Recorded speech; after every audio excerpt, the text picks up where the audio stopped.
Allah le Très-Haut nous raconte l'histoire des gens du fossé dans Sourate Al-Buruj. Mais qui sont les gens du fossé? Que leur est-il arrivé? Prenez un petit moment de votre temps pour écouter cette histoire, vous n'allez pas le regretter. Il y a bien longtemps, vivait un roi qui avait un sorcier. Quand ce dernier commença à vieillir, il demanda au roi: « Je suis vieux maintenant, envoie-moi un jeune homme à qui je pourrais enseigner la magie. » Le roi accepta et lui trouva un jeune apprenti. Sur le chemin menant chez le sorcier, le jeune apprenti trouva un moine assis. Il écouta les paroles du moine et en fut impressionné. Puis, à chaque fois qu'il se rendait chez le sorcier, le jeune homme avait pris l'habitude de s'arrêter chez le moine pendant un moment afin d'écouter ses paroles et ses enseignements. Il arriva en retard chez le sorcier et celui-ci le batut. Sa famille le frappait aussi quand il rentrait tard. Un jour, alors qu'il était assis en compagnie du moine, le jeune se plaignit à ce propos. Le moine lui suggéra: « Si tu as peur du magicien, dis-lui que tu as été retenu par ta famille. Et si tu as peur de ta famille, dis-leur: le sorcier m'a retenu. » Cela continua ainsi durant un certain temps. Puis un jour, le jeune homme se retrouva nez à nez avec une grosse bête qui lui bloquait la route. C'était dangereux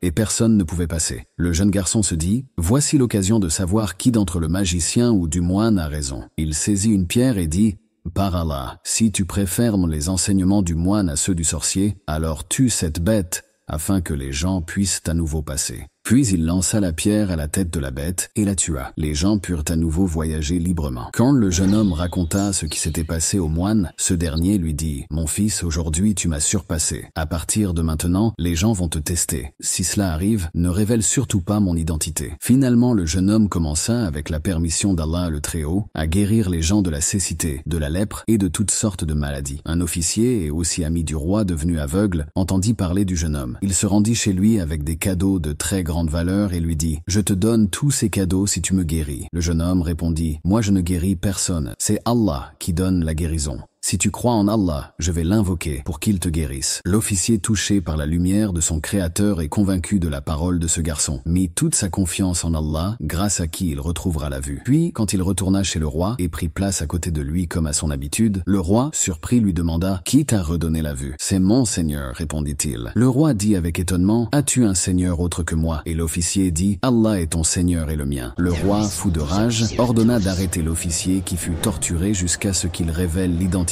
du jeune homme. On le mena à la cour et le roi lui demanda: « Jeune garçon, es-tu devenu si compétent en sorcellerie que tu peux guérir l'aveugle et toutes ces sortes de maladies ?» Il répondit: « Je ne guéris personne. Seul Allah guérit les gens. » Il fut arrêté et torturé jusqu'à ce qu'il divulguât l'endroit où se trouvait le moine, qui à son tour fut appelé à la cour. Le roi lui ordonna: « Délaisse ta foi. » Quand le moine refusa, le roi ordonna qu'on mette une scie au centre de sa tête et celle-ci fut coupée en deux. Puis il appela l'officier et lui demanda de ne plus croire en Allah. Il refusa aussi et fut coupé en deux. On amena ensuite le jeune garçon et on lui demanda la même chose. Le jeune garçon refusa de céder. Mais le roi fut embêté par cette situation car le sorcier, qui lui garantit de rester roi grâce à sa magie avec laquelle il trompe les gens, est mort. Et ce jeune garçon est le seul apprenti du sorcier. Vous imaginez bien que ce n'est pas dans son intérêt de le tuer aussi. Donc le roi le remit à un groupe de ses soldats en leur ordonnant: « Prenez-le au sommet d'une haute montagne, et s'il refuse toujours de m'écroire, jetez-le d'en haut. » Le roi essaie de faire peur au garçon pour qu'il renonce à croire en Allah. Les soldats prirent le jeune homme dans l'endroit le plus haut de la montagne. Là, le jeune garçon pria Allah: « Ô Seigneur, délivre-moi de leur plan de la façon qui te plaira. » La montagne se mit à trembler. Les soldats tombèrent tous et finirent par mourir. Si vous pensez que le jeune garçon a profité de cette situation pour s'enfuir,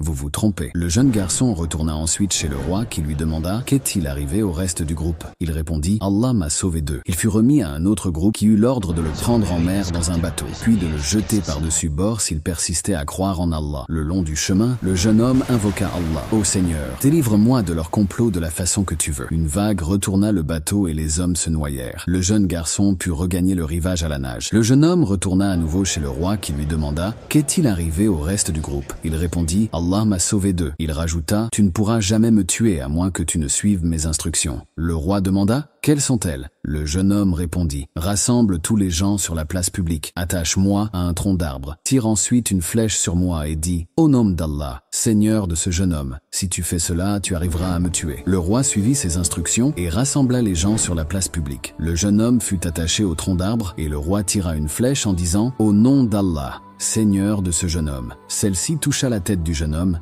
Il leva la main à sa blessure, puis mourut.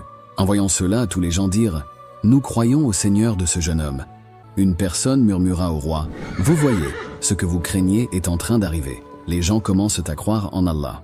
Le jeune garçon n'a pas renoncé à sa foi, même quand il a vu ses compagnons coupés en deux, ni même du haut de la montagne, ni même d'un bateau face aux vagues déchaînées. Il avait un objectif, et voilà qu'il se laisse tuer par une misérable flèche uniquement pour prouver qu'Allah existe au reste des gens.